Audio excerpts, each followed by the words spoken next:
Viajemos atrás, antes de que se extinguieran los dinosaurios. El continente africano estaba dividido en dos. Con los milenios, se fue uniendo y borrando lentamente esta separación mientras las tierras ascendían. Si avanzamos en el tiempo hasta la última glaciación, cuando el nivel del mar estaba 130 metros por debajo de lo que conocemos hoy, los polos eran vastos y fríos, con el hielo cubriendo Europa. En aquellos días, el Sahara no era un desierto, sino un próspero vergel donde la lluvia caía generosa y grandes lagos salados, confundidos con mares, se extendían por la tierra. Aún persistía el canal que conectaba el mar Mediterráneo con el sur de África, sostenido únicamente por ríos y lagos. En medio de todo esto, surgió un lugar fértil que los antiguos llamaron la isla de Atlas, en referencia a las montañas que hoy llevan ese nombre. Aunque ahora están restringidas a una pequeña área, antes se extendían por todo el continente africano. Más tarde, los griegos y egipcios recordarían esta isla como tan vasta que abarcaría el tamaño de lo que conocieron como Asia y Libia juntas. Quien controlaba las rutas rápidas de comercio tenía el poder, y por este motivo, la isla de Atlas se convirtió en el imperio más rico de la antigüedad lejana.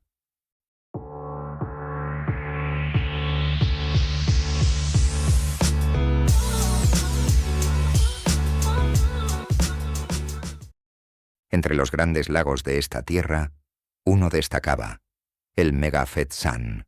El término Fetzan, que en bereber significa región fértil, aún nos habla de un pasado lleno de vida y riqueza.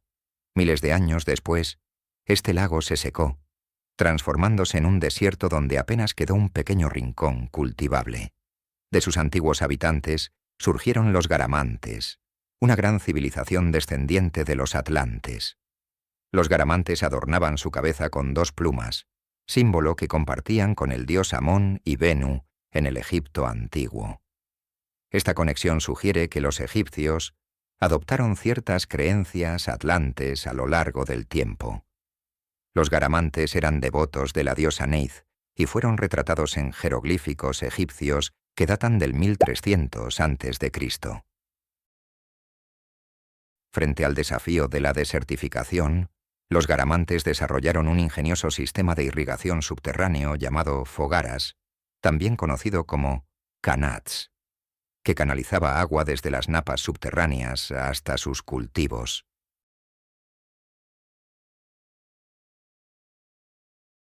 Este método evitaba la evaporación y permitía el riego en un clima extremo. Para cultivar cubrían la sal del suelo con tierra fértil. El mantenimiento de las fogaras recaía en esclavos, que eran capturados por los garamantes mediante carros tirados por caballos, un conocimiento heredado directamente de la cultura atlante, que también utilizaba estos vehículos. Heródoto llama a estos esclavos etíopes trogloditas, y los describió como los seres humanos más veloces del mundo conocido, capaces de correr tan rápido como los caballos. Probablemente vivían cerca de los garamantes, en la meseta del Tassili Najer, que significa en Tamajac, meseta entre los ríos, una región que en tiempos antiguos era abundante en agua. Sin embargo, también se debate que su traducción puede ser meseta del toro, lo cual podría hacer referencia tanto a las pinturas rupestres como al culto al toro en su cultura. El bosque de rocas es una formación natural increíble, y cerca de él se encuentran muchas pinturas rupestres. El término trogloditas hace referencia a que vivían en cuevas, las cuales se pueden visitar en el Tassili Najer con cierta dificultad, ya que hoy en día es un desierto hostil. No obstante, estas cuevas albergan más de 15.000 pinturas rupestres que datan, en su mayoría, entre el 8000 a.C. y el 6000 a.C. Estas pinturas muestran escenas de la vida diaria y de lo que los habitantes de la región veían en su entorno.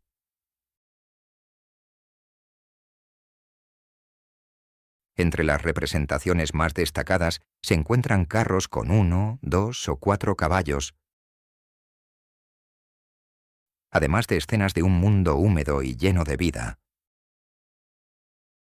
con hipopótamos, gacelas, elefantes, cocodrilos, jirafas, rinocerontes, vacas, toros, carneros e incluso peces o personas pescando.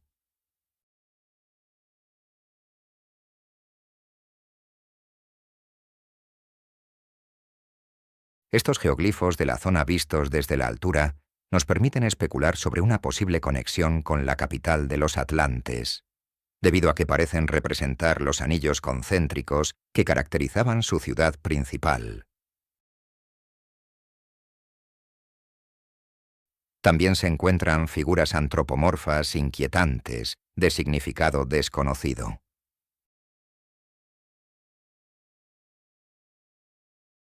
Los descendientes de estos etíopes podrían ser los miembros de la actual etnia Wodahabes, quienes habitan mucho más al sur del Tassili Nayer.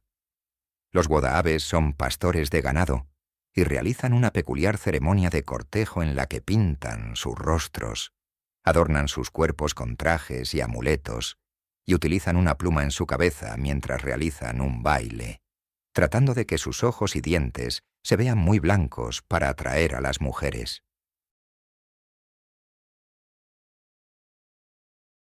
Durante la ceremonia, emiten sonidos y gestos que podrían rememorar los chillidos de murciélago, mencionados por Heródoto.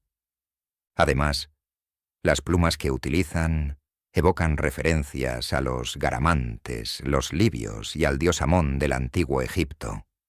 Asimismo, la tintura empleada en su ceremonia podría ser similar a la utilizada para crear las pinturas rupestres. Continuando con los garamantes, fueron una poderosa y extensa nación en la antigüedad. No era una cultura particularmente sociable y resistieron la conquista durante milenios. Controlaban la principal y muy conocida ruta comercial entre el Mediterráneo y el sur de África, desempeñando un rol similar al de sus antepasados, los atlantes, aunque en un entorno desértico y hostil. Habitaban numerosos asentamientos y ciudades en la zona central de esta ruta, lo que les permitía mantener el control. Entre estas destacan Murzuk y Garama, la capital de su nación. Hacia el sur, esta ruta incluía el antiguo poblado de Vilma, cuyos habitantes probablemente fueron conocidos como los atarantes, también descendientes de los atlantes. Los atarantes se especializaban en la producción de sal, un recurso esencial en la antigüedad. De hecho, el término salario deriva de la importancia de este mineral. Según la tradición, los atarantes maldecían al sol al mediodía, pues su abrasador calor castigaba a su gente. Las salinas de Vilma, siendo un enclave clave para la producción de sal y punto de encuentro de caravanas, lograron sobrevivir en un entorno extremadamente hostil. Sin embargo, muchas otras ciudades de la región fueron abandonadas total o parcialmente, como Fuerte Pakot, las ruinas de Java e incluso algunas áreas de Fachi, ubicada a 300 kilómetros de las dos primeras. Estas ciudades no han sido estudiadas ni datadas, pero podrían ser clave para descubrir aspectos importantes de nuestro pasado. Cabe recordar las palabras de Heródoto. Sus casas están construidas con bloques de sal, porque estas son partes de Libia donde la lluvia es inexistente. Si lloviera, estas paredes de sal no podrían sostenerse. Esta descripción coincide con lo que se observa en algunas casas de estas ciudades. Al norte de los dominios de los garamantes se encontraba la ciudad de Trípoli, en el Mediterráneo. Alrededor de ella vivía un pueblo llamado Lotofagi, o comedores de loto, pueblo que es mencionado por Homero en la Odisea. Este era uno de los destinos principales de comercio, donde los garamantes intercambiaban sal, dátiles, oro y esclavos. Sin embargo, con el avance inexorable del desierto y la llegada del Islam, la civilización garamante desapareció, dejando solo vestigios de su grandeza. En la antigua capital de los Garamantes, Garama, actualmente en excavación, se han hallado restos que prometen revelar secretos sobre su historia. Se sabe que, al igual que los troyanos, los Garamantes enterraban su ciudad después de algunos milenios para construir una nueva sobre los restos de la anterior. Quizás, en los próximos años, esta ciudad nos ofrezca una ventana al pasado y a las leyendas de un pueblo que supo prosperar en condiciones extremas. El otro gran lago del Sahara húmedo fue el Megachad, que, al igual que su hermano, sucumbió al desierto. Hoy apenas queda una pequeña porción de agua que está en constante peligro de desaparecer.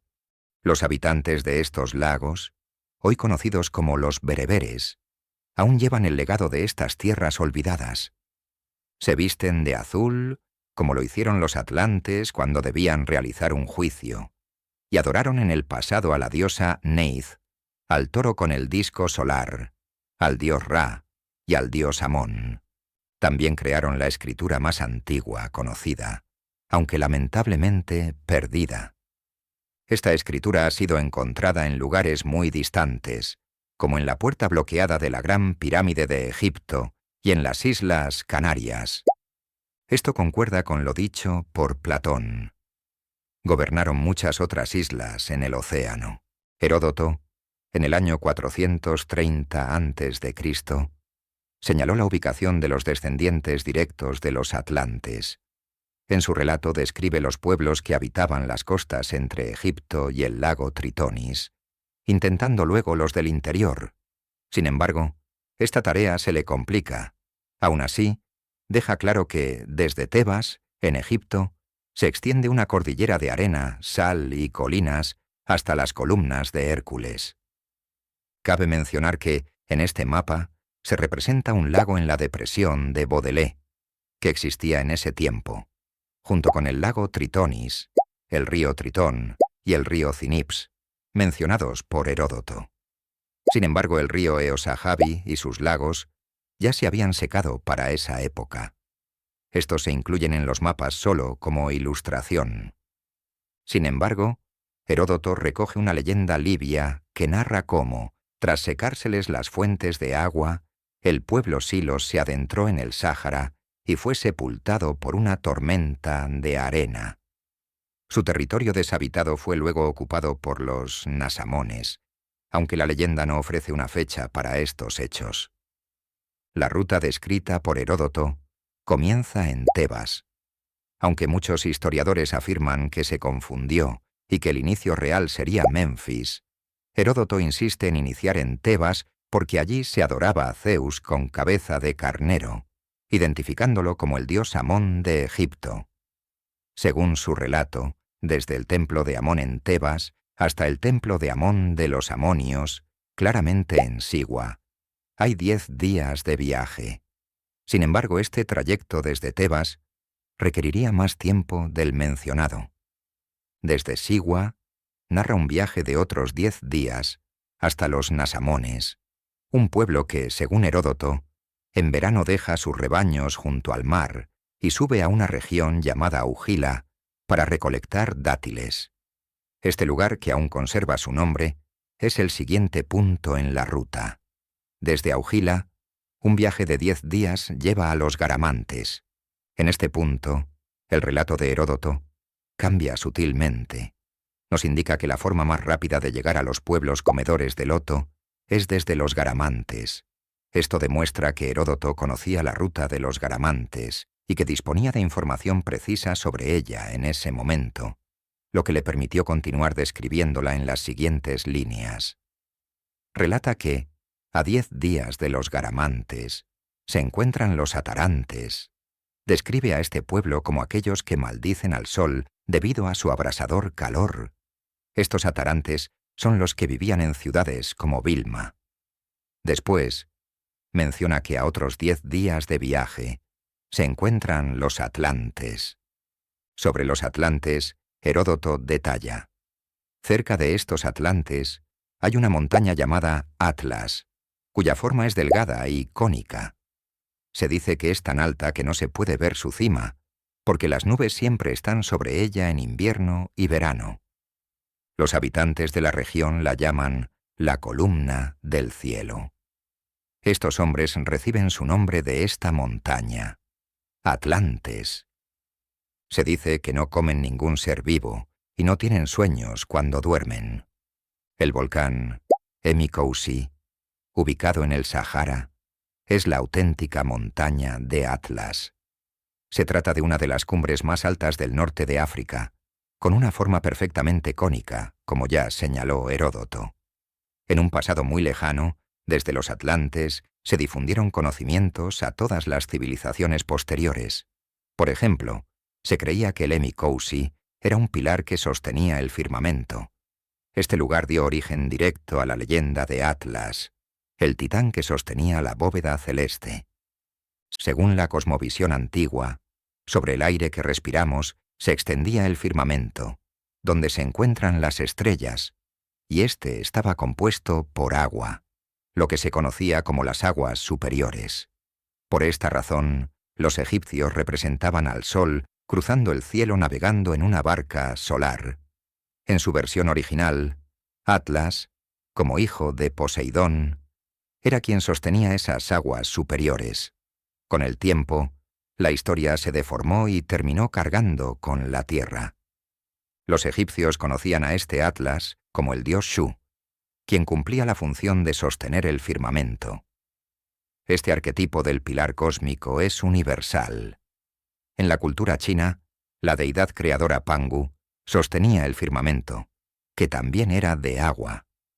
Los babilonios narraron esta historia con algunos pequeños cambios en su poema Enuma Elish, donde el dios Marduk separa las aguas. Estas aguas del caos eran la diosa Tiamat, que en hebreo significa abismo, permitiendo que aparezca la tierra seca.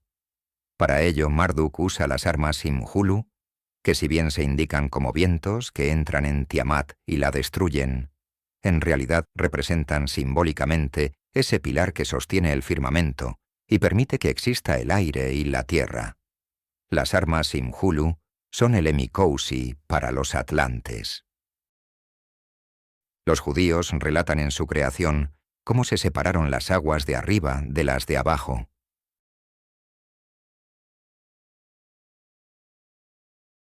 Este mismo símbolo está presente en América del Sur, en el cultrún de los mapuches, que ellos cuentan que relata la creación.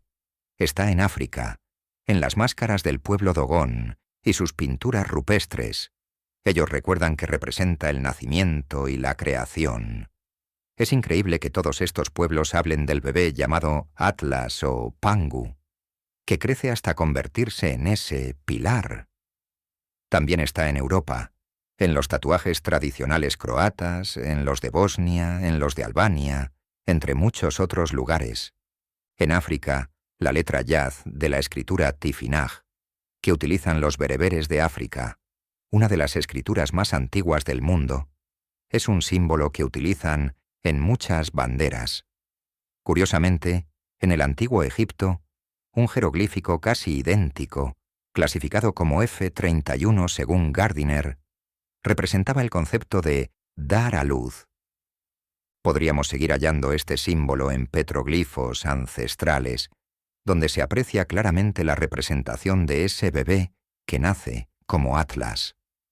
Pero lo crucial es recordar que el Emikoussi es el pilar de Atlas, una montaña cónica con una cima que albergó un gran lago hace miles de años, y a cuyos pies se asentó el pueblo atlante, la civilización más antigua de la que tengamos memoria. En esta región existió un reino gobernado por el gran rey Atlas y sus 9 hermanos. La leyenda cuenta que Atlas tuvo 7 hijas, y una de ellas se unió a Zeus, identificado aquí como Amón, una deidad asociada a estas tierras por su tocado de 2 plumas, similar a la costumbre libia y por todos los comentarios que hace Heródoto al respecto. De esta unión nació Hermes, el atlante que llevó el conocimiento de la civilización más antigua hasta Egipto, transformándolo en un epicentro del saber. Este es el motivo por el cual Egipto se convirtió en el lugar donde filósofos, matemáticos y figuras judías importantes se iniciaron en el conocimiento antiguo. Sin embargo, esta historia es solo una parte del legado de Atlas. Este rey, cuya historia real se convirtió en mito, gobernaba un vasto y misterioso territorio que siglos después los griegos conocerían como la Atlántida. Atlas heredó este reino de su padre, el mejor marinero de todos los tiempos, Poseidón, el rey de los antiguos mares. Fue Poseidón quien amuralló la Atlántida y que viajó hasta Troya para construir su muralla en un acuerdo que hizo con los troyanos. Poseidón fue padre de la diosa Atenea. Esta vivió en el lago Tritonis, que está en África, y luego fue adoptada por Zeus. Esta tierra fue también el lugar donde se domesticó al caballo, se emplearon los primeros carros y surgieron los primeros navegantes. Esta es la historia de Atlas, la isla de Atlas, y el destino de un reino tan grande y legendario, que sus ecos aún resuenan en los rincones más oscuros del desierto, más de 10.000 años después de su triste final. Si te interesan estos videos, no olvides de suscribirte para así no perderte la continuación de esta apasionante historia.